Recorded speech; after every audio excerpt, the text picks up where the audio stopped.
好，各位朋友大家好，好高興你又嚟到我頻道啦。我頻道嘅名叫做健康長壽飲食。咁啱今日呢，我嘅名叫薯仔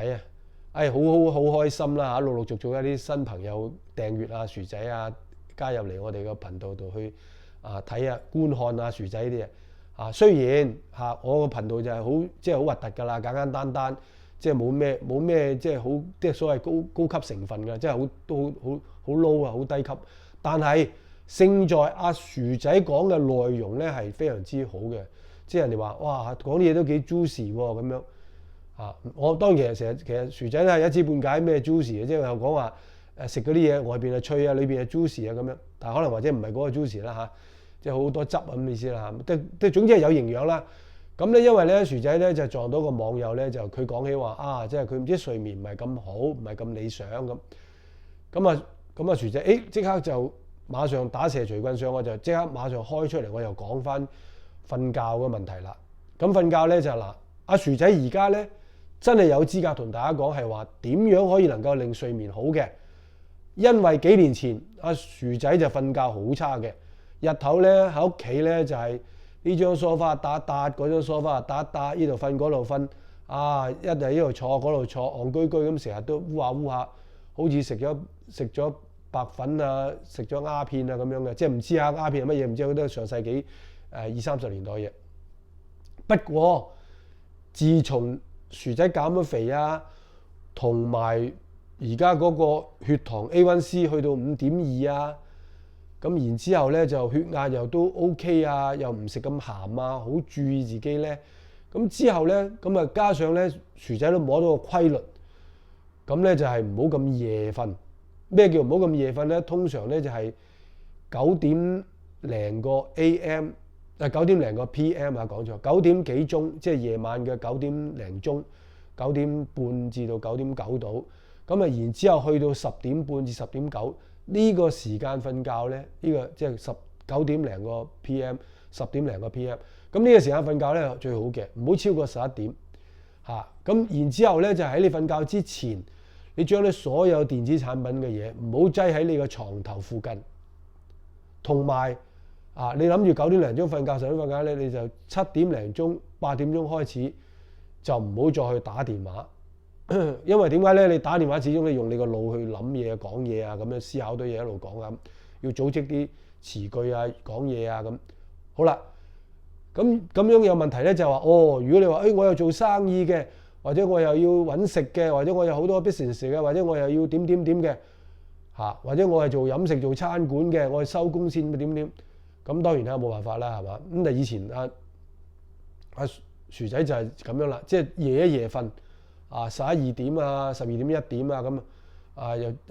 又買定啲餅乾啊、古靈精怪啊咁睇住個 TV 睇住個電視一路逼波咁食啲零食啊咁好啦。咁啊，真係嗰啲係垃圾食物嚟嘅 ，OK 咁唔係我講嗰啲，而家要講點瞓覺啦。咁其中一樣嘢就叫做維他命 D3，咁呢個咧就叫做1000個 IU 嘅咁薯仔每日食2粒。咁但係至於你話食好啊唔食好咧，就閣下自己去思考去諗啦或者你甚至可以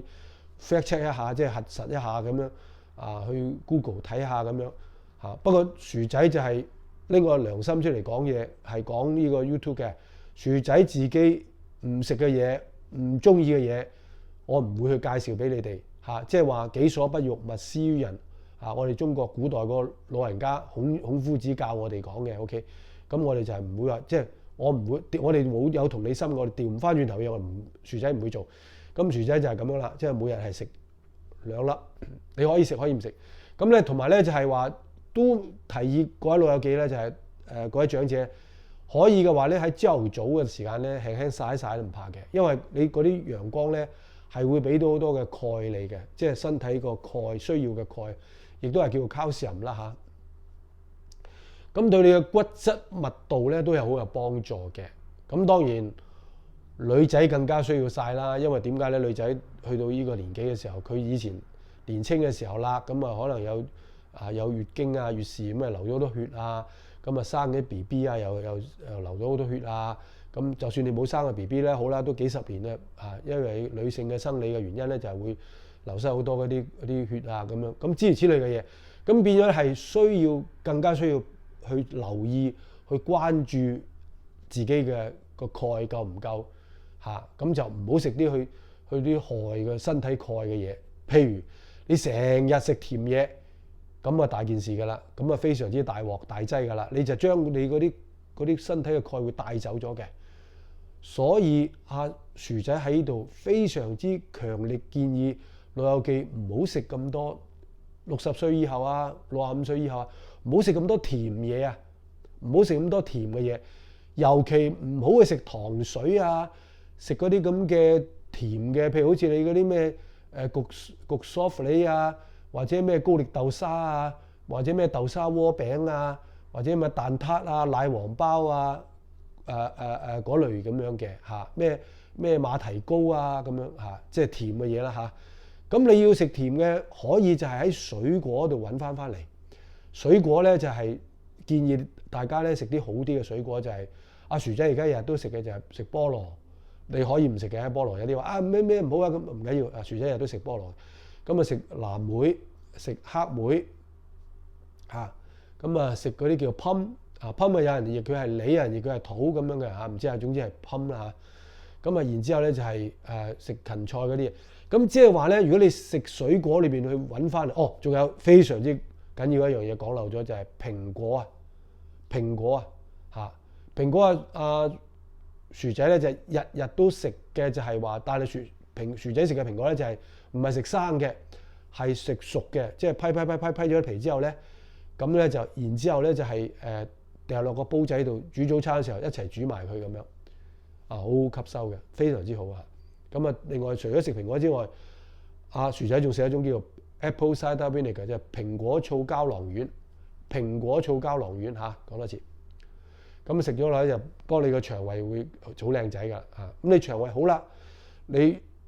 大便好啦，咁你瞓覺咪好咯。咁你唔好夜晚唔好諗東諗西，唔好做咁多啲咁嘅嘢，放低佢，將啲嘢盡量擺喺朝頭早做。尤其是建議各位老友記唔好喺夜晚黑嚟做運動，做啲勁嘅劇烈嘅運動重力運動更加唔好做4點後唔好做，最好將重力運動可以話擺喺朝頭早做早上做，因為早上嘅免疫力抵抗力身體各樣嘢好好嘅。一天之計在於晨，一年之計在於春即係呢啲係古老人教我哋嘅。OK， 咁有冇道理好咧？講咗幾百年嘅啦 ，OK， 成千年嘅啦。OK， 咁睡眠好緊要，咁大家知道就係話睡眠好唔好係靠你自己嘅，人哋幫唔到你嘅咁咧就一定要腸胃好、腸好，咁然之後咧喺你臨瞓覺之前嗰2個鐘、3個鐘咧就唔好搞咁多濕滯嘢啦，即係有啲咩都放低佢先最好個電話校咗個靜音，臨瞓覺之前嗰個鐘，咁你然之後咧到第二朝早開翻佢啫嘛咁然之後好啦，咁就臨瞓覺咧嗰個2個鐘咧都盡量唔好飲咁多水啦，唔好話臨瞓覺嚟整杯牛奶啦，臨瞓覺整杯咩啦咁揾笨薯仔我都係揾笨㗎，咁呢啲聽唔聽信唔信隨得你哋啦好唔好嗱，今日咧就薯仔同大家講到呢度，哇好高興好開心，就係話好感恩，我哋要心存善念、心存感恩，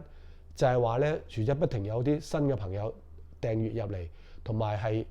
嚟睇下薯仔嘅頻道嘅，亦都有人喺街度撞到，或者成日都會去問下請教下薯仔關於薯仔話唔係，薯仔唔敢指教話教你，只不過係分享下攞出嚟 share 俾大家啫，好唔好薯仔真係好有糖尿病高血壓嘅經驗嘅我哋以後揾機會再講，好唔好 ？OK， 今日同大家講到呢度，希望大家多啲關注薯仔嘅頻道，健康長壽飲食，健康長壽飲食話俾啲親戚朋友知同埋你如果有朋友咩嘅話俾你，喂有個台好正嘅 YouTube 有個台叫做健康長壽飲食嗱咁你或者你如果你有薯仔嗰個二維碼嘅。咁你咪或者發俾佢，如果冇嘅就話俾佢聽，寫6個字健康長壽飲食，咁佢可能都揾到薯仔嘅又 Q1 唔知咩 Q1 咁樣嘅，仲有你哋都應該知㗎啦。OK， 今日講到呢度咁好多謝嗱，咁希望你聽完薯仔講啦，高抬貴手咧，俾個點讚得唔得好唔好？俾個點讚真係㗎真係我都算衰啊，真係我都算衰㗎薯仔喺度求點讚咁多人睇㗎，但係冇人點讚㗎。好似做運動咧，千幾個人睇得嗰兩三個點讚，咁唔緊要啦，算啦，即係呢啲我咪好咯。OK， 咁可以免費訂閱啦，如果係，多謝大家嚇，我哋下次見，多謝你，拜拜，Have a nice day，thank you。